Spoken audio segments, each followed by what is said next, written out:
दोस्तों इस वीडियो में जानेंगे देश और विदेश की तमाम वो बड़ी और भयानक खबरों के बारे में। और भयानक मैं क्यों कह रहा हूं, एक एक खबरों पर जब मैं बात करूंगा तो आपको पता चलेगा कि वो खबर सच में भयानक है भी या नहीं है। लेकिन आइए सबसे पहले शुरुआत करते हैं अमेरिका को लेकर। अमेरिका की तरफ से जिस तरह की खबरें आ रही हैं ना दोस्तों, रोज़ रोज़ वो भारत के लिए बेहद ख़तरनाक होता जा रहा है। और आप यूँ समझ लीजिए कि कहीं ना कहीं अमेरिका भारत को पूरी तरह से अब वो वाली हरकत करने की कोशिश कर रहा है जो कल तक पाकिस्तान क्या करता था। मेरे कहने का मतलब वो नहीं जो आप समझ रहे हैं। मेरे कहने का ये मतलब है कि जब दो दुश्मन होते हैं तो एक दूसरे के लिए क्या सोचते हैं, इमेजिन कीजिए। वही चीज़ सेम यहाँ पर हो रहा है। भले ही मिस्टर मोदी कहने को कहते हैं दोस्त, लेकिन हकीकत ये है कि ऐसे दोस्त अगर हो तो मुझे लगता है कि दुश्मनों की फिर कोई ज़रूरत नहीं है। भारत को हर तरह से जलील करने की ट्रंप ने कसम खा रखी है। भारत को हर तरह से ट्रंप ने सोच लिया है कि हम जलील करेंगे, उसको हर हाल में हर जगह गिरा कर रहेंगे। और ये मैं क्यों कह रहा हूँ, आइए एक एक चीज़ को समझते हैं। सबसे पहले तो भारत के ऊपर 25% के टैरिफ के बाद 50% का टैरिफ इम्पोज कर दिया, वो भी जानबूझकर। दूसरी बात, आज से 2 दिन पहले की खबर ये आपके सामने है। 76 साला महिला को हाथ पैर बांध करके और फिर उसके बाद भारत भेज दिया गया। खबर याद रखिएगा, ये 2-3 दिन पहले की खबर है। उससे पहले की अगर आप खबर देखेंगे तो ना जाने कितने भारतीयों को भारत के अंदर में उनके पाँव को बांधकर, हाथ को बांधकर और फिर उनको डिपोर्ट कर दिया गया। अभी मेडिसिन फार्मेसी पर अभी पूरी तरह से प्रतिबंध लगा दिया है और इसमें भारत का पहला नाम आता है। और इससे पहले मैंने आपको बताया था कि भारत मेडिसिन एक्सपोर्ट करने में 4थे नंबर पर आता है। अभी ये तो सिर्फ और सिर्फ शुरुआत है। बात यहीं पर ख़त्म नहीं होती, बल्कि आगे चलकर ट्रंप ने एक और तोहफा दिया भारत को, और वो ये है कि ड्रग्स सप्लायर्स में सबसे ज़्यादा जिनका नाम आता है उसमें भारत का नाम भी डाल दिया गया। बल्कि ये भी तोहफा है।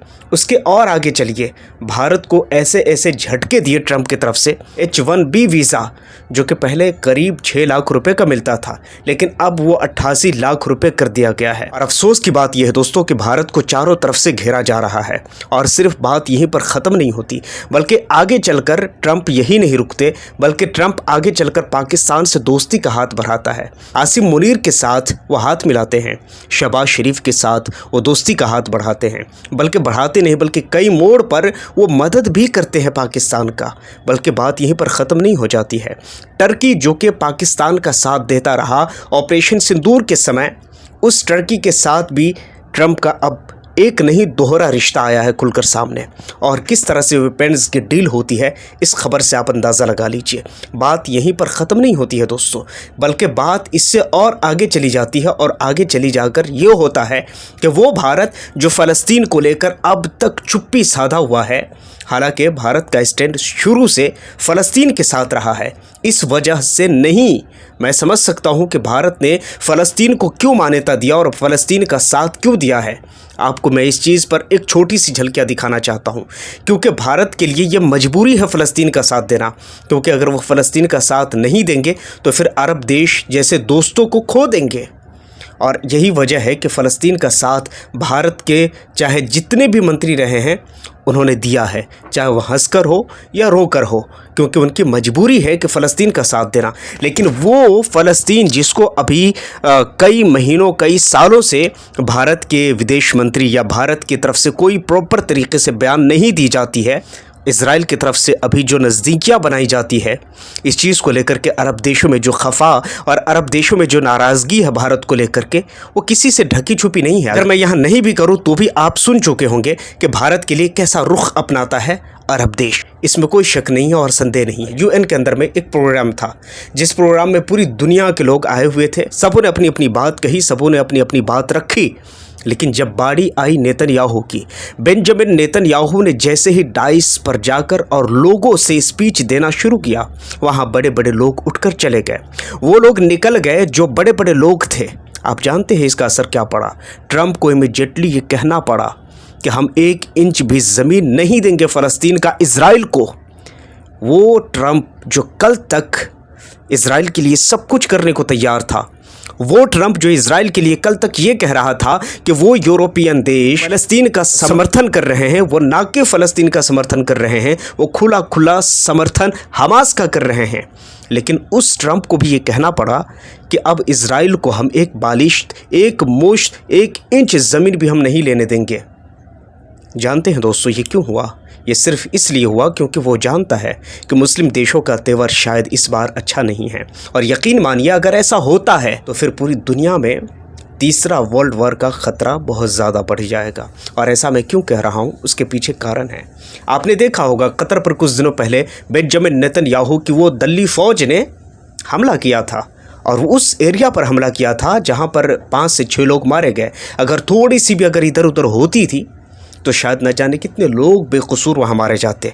लेकिन उसके बाद जो अरब देशों का अमेरिका से भरोसा उठा है, फ़ौरन उसने पाकिस्तान के साथ जाकर डील कर लिया, क्योंकि उसे पता था सऊदीया को कि अगर कतर पर हो सकता है तो सऊदीया पर होना बड़ी बात नहीं है। चलो कुछ और न सही, मजबूरन ही सही, मगर पाकिस्तान के साथ अपनी दोस्ती बनाओ। क्यों? क्योंकि पाकिस्तान परमाणु संपन्न देश है। पाकिस्तान के पास इतनी ताकत तो है कि वो किसी भी बड़े प्लेटफॉर्म पर आकर लड़ सकता है। आप अंदाज़ा लगाइए कि फ़ौरन उसने अपना हाथ सऊदीया ने बढ़ाया पाकिस्तान के साथ और दोस्ती कर ली, और ये दोस्ती उसको न जाने कई मोड़ पर फ़ायदा भी दिया और देगा आगे भी। देखते हैं आगे क्या होता है। मेरा एक छोटा सा सवाल है कि भारत की फॉरेन पॉलिसी, भारत की डिप्लोमेसी यहाँ पर कहाँ है? बताइए। पूरी दुनिया के अंदर में हमारे साथ क्या हो रहा है ये किसी से कहने, सुनने, छुपने, छुपाने की ज़रूरत ही नहीं है दोस्तों। अमेरिका आज हमारे बच्चों के साथ, हमारे जवानों के साथ कैसा दुर्व्यवहार कर रहा है, कहने की ज़रूरत नहीं है। और अफसोस की बात यह है, आज मैं फिर कहता हूँ आपसे कि अगर आपकी आवाज़ उठाई जाए तो क्या आप सपोर्ट करते हैं? बिल्कुल नहीं दोस्तों। आप तो सिर्फ इतना कहते हैं गोदी मीडिया, गोदी मीडिया, गोदी मीडिया। हाँ है गोदी मीडिया। मुझे निशिकांत वर्मा की एक बात याद आती है। वो कहते हैं जिस तरह गोदी मीडिया आज की सरकार के लिए नाच रही है, कल भी वो इसी तरह नाच करेगी। बस फ़र्क इतना है, भैंस नहीं बदलने वाला, बस लाठी बदल जाएगा। सरकार आज इसकी है तो इसकी तारीफ़ कर रहे हैं, इसके गुणगान कर रहे हैं, लेकिन जिस दिन सरकार बदल गई यही गोदी मीडिया फिर उसके गुणगान करेंगी। और आपको कमाल की बात बताऊं उत्तर प्रदेश के बारे में। उत्तर प्रदेश के अंदर में आई लव मोहम्मद लिखने पर FIR होता है, और पूरे उत्तर प्रदेश नहीं बल्कि पूरे भारत के लोगों को सिर्फ इस बात पर उलझा दिया जाता है कि तुम आई लव मोहम्मद लिख सकते हो या आई लव मोहम्मद नहीं लिख सकते हो। देश के अंदर हो क्या रहा है, देश के अंदर चल क्या रहा है। मुझे राहत इंदौरी का एक शेर याद आता है कि लगेगी आग तो आएंगे कई घर जद में, क्योंकि यहाँ पर सिर्फ हमारा मकान थोड़ी है।